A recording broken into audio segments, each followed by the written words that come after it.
जय हिंद दोस्तों अभी अभी एक न्यूज़ निकल के आ रही है कि इजराइल ने ईरान के परमाणु प्रोग्राम पे अटैक कर दिया है। तो दोस्तों इन दिनों में आपने देखा होगा कि यूएसए पाकिस्तान की बहुत ही तारीफ कर रहा है, जैसे आईएमएफ फंड हो, वर्ल्ड बैंक फंड हो। जैसे अभी अभी एक लेटेस्ट न्यूज़ निकल के आ रही है कि मुनीर जाने वाले हैं परेड में।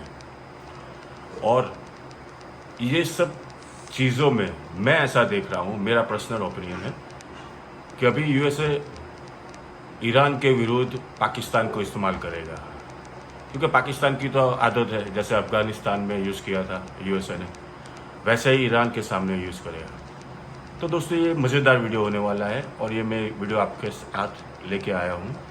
अगर ये मेरा वीडियो आपको पसंद आए तो लाइक कीजिए, शेयर कीजिए, सब्सक्राइब कीजिए। जय श्री राम। कल जो कैप्सूल 10 मिनट का जो मैं रिकॉर्ड करके जो दोपहर को हम लोग करते हैं, कल मैंने उसमें यही चीज़ कवर करी थी और ये मैंने बोला भी था कि बहुत जल्दी, और ये मैं एक बार नहीं 50 बार बोल चुका हूं पिछले एक साल में कि इजराइल अटैक करेगा ईरान के ऊपर, आज नहीं तो कल, नहीं तो परसों। उसकी मजबूरी है। उसके 2-3 कारण हैं दोस्तों।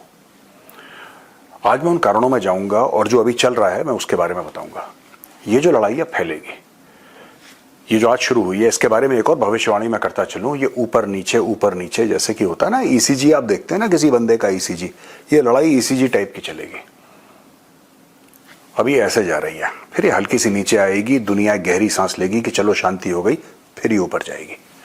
और अगले 1, 2, 3, 4, 5, 6 महीने में ये उतार चढ़ाव आपको देखने को मिलेंगे। आज मैं आपको उतार चढ़ाव समझा देता हूं। देखिए, कल मैंने आपको यह बताया था कि अमेरिका क्यों इतनी तारीफ कर रहा है यार, आसिम मुनीर ग्रेट लीडर और ये सब। ये मैंने कल, आपने देखा होगा कल का, अगर आप देखेंगे जो दोपहर को मैं रिलीज करता हूं इसी प्लेटफॉर्म पे, इसी चैनल पे, विस्तार से मैंने आपको समझाया था। और यही बात मैं, जैसा मैंने बोला, कई बार बता चुका हूं। देखिए, टोटल बात यह है कि हिजबुल्लाह को पैसे देने वाला कौन, हमास को पैसे देने वाला कौन, राइट? ईरान। अभी तो ईरान के पास न्यूक्लियर वेपन नहीं है। आज की तारीख में ईरान के पास न्यूक्लियर वेपन्स हैं ही नहीं। तब ईरान इतना दंदनाता फिरता है सऊदी अरब के अंदर टेररिस्ट ग्रुप्स। मैं लेबनान और पैलेस्टीन की तो बात ही नहीं कर रहा, वो तो आप जानते ही हैं। हिजबुल्लाह और हमास को कौन नहीं जानता? सऊदी अरब के अंदर, सीरिया के अंदर, इराक के अंदर, इस पूरे इजिप्ट के अंदर मुस्लिम ब्रदरहुड जो थी, जो which is the ideological father of Hamas, ये मुस्लिम ब्रदरहुड तो इजिप्ट में पैदा हुई है।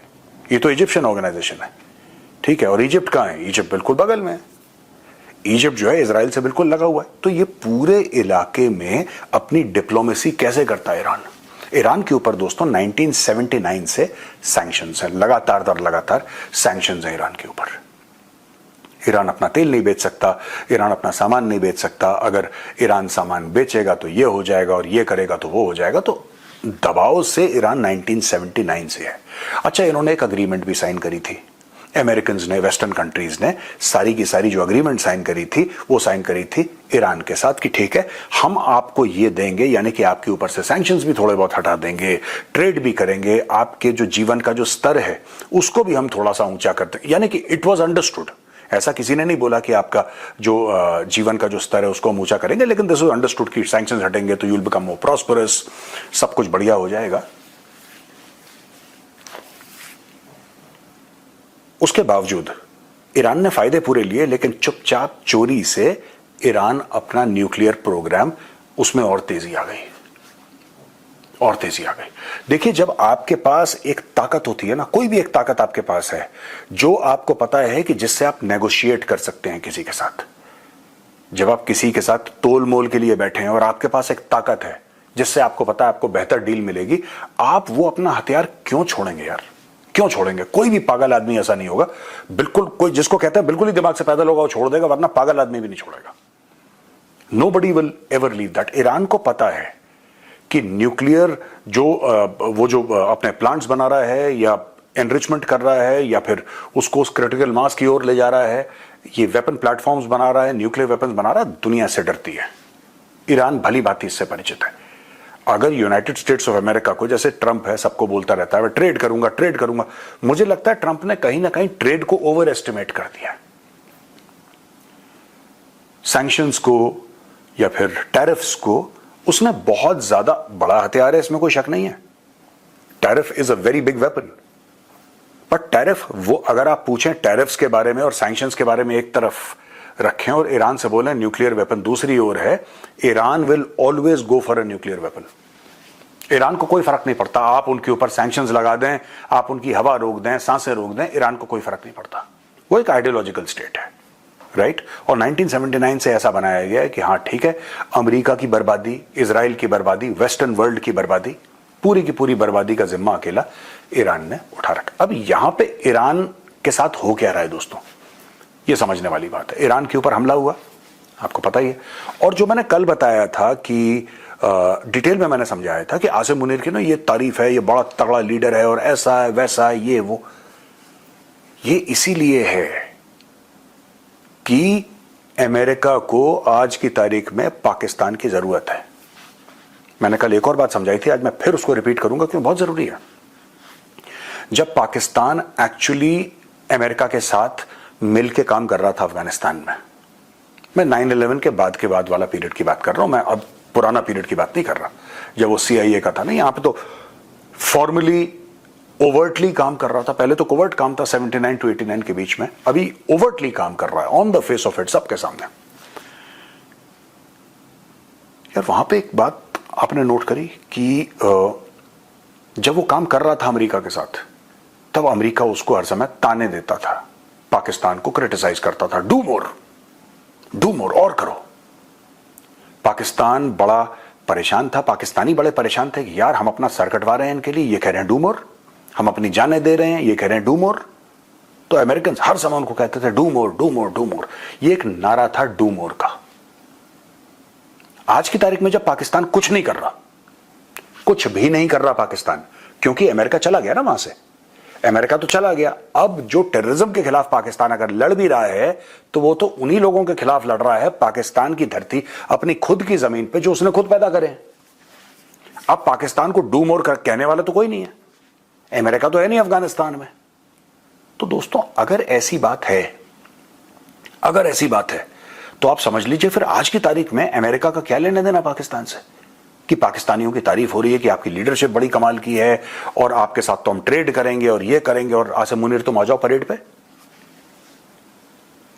ठीक है, 2-3 चीजें और हुई हैं। आपको पता है ना, नूर खान एयरबेस पे अटैक हुआ, और अब ये भी सोशल मीडिया और कुछ मेन स्ट्रीम मीडिया की न्यूज भी कवर कर रही है कि नूर खान एयरबेस पे जब अटैक हुआ तो वहां पे गोरे बैठे थे, वहां पे अमेरिकन बैठे थे, अमेरिकन एसेट्स थे वहां पे, प्लेटफॉर्म्स थे अमेरिकन वहां पे। तो जब ट्रंप कहता है कि मैंने बोला कि सीज फायर करो, और इंडिया ने सीज फायर कर दिया, ऐसा ट्रंप ने बोला ना, और यहां पे भी ऑपोजिशन पार्टीज ने बोला कि अरे सीज फायर कर दिया, अमेरिका के कहने पर नरेंद्र मोदी डर गया। भाई साहब गेम समझिए पहले पूरा, सबसे पहले आपको गेम समझने की जरूरत है, गेम चल क्या रहा है। ये ऑपोजिशन पार्टी, ये ऐसे काम नहीं हो रहा, चाहे रूलिंग पार्टी हो चाहे opposition party, we are one country. ठीक है, नैरेटिव हमारा एक होना चाहिए। मैं आपको आसान शब्दों में बता देता हूं अभी कि आप लोग भी समझ जाएं। देखिए बात यह है,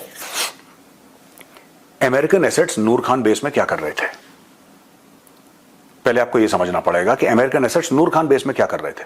उनको क्या करना था, अगर उनको अफगानिस्तान में बमबारी करनी है तो उनको नूर खान बेस नहीं चाहिए यार, वो तो दोहा से कर सकते हैं, कतर से वो कर सकते हैं, वो ओमान से कर सकते हैं। उनको अगर बमबारी करनी है, उनके एयरक्राफ्ट कैरियर्स हैं, उनसे कर सकते हैं। उनके लिए, अमेरिकन के लिए कोई बड़ी बात है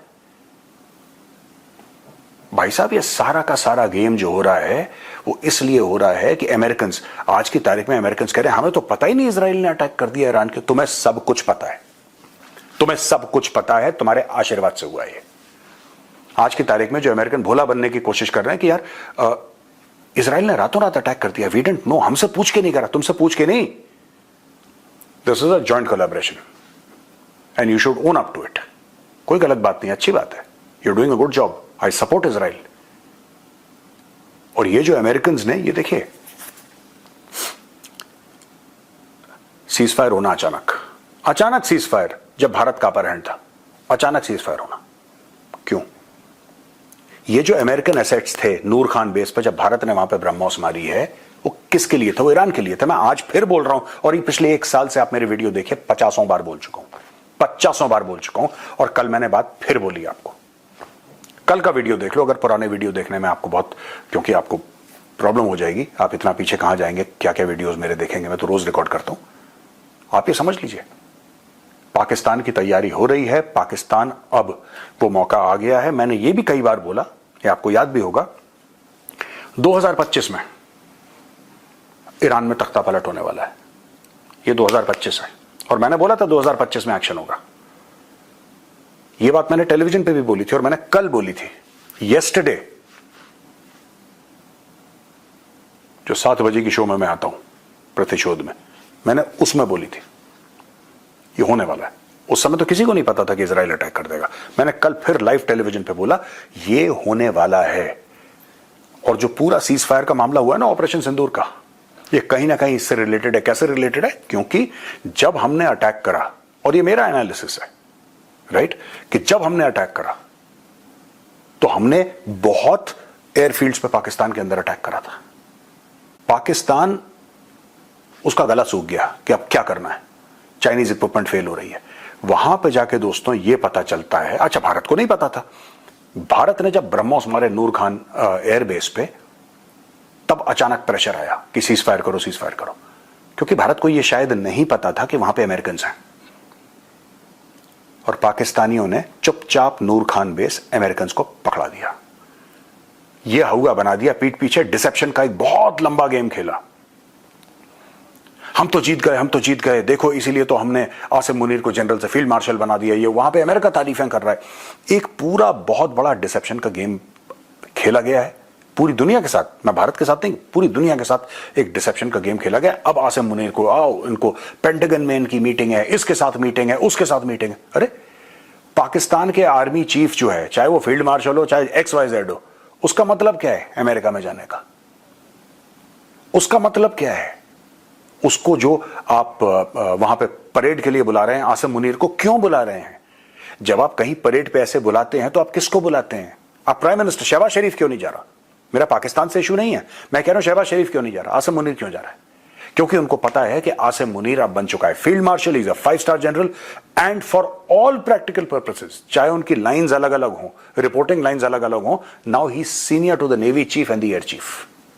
ही इज अ 5 स्टार जनरल, वो 4 स्टार जनरल्स हैं, वो सर्वा है पाकिस्तान का आज की तारीख में। तो उसको अमेरिका बैठा रहा है, कुर्सी पर बैठा रहा है, बोल रहे भाई परेड देख, हम तेरे को एक मेडल दे देंगे, ये दे देंगे, वो दे देंगे।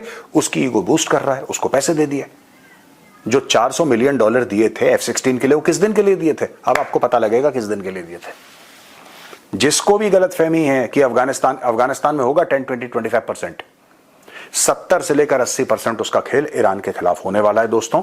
कल मैंने वीडियो में बोला था, आज मैं फिर बोल रहा हूं, ये वीडियो सेव कर लेना, यही होने वाला है।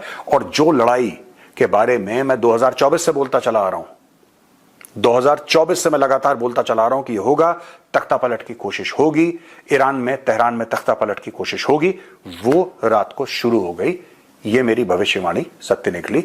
और आप देख लेना, जो मैंने आगे बताया ना, ECG वाला ऊपर नीचे जाएगा, अब ये भी देख लेना होने वाला है।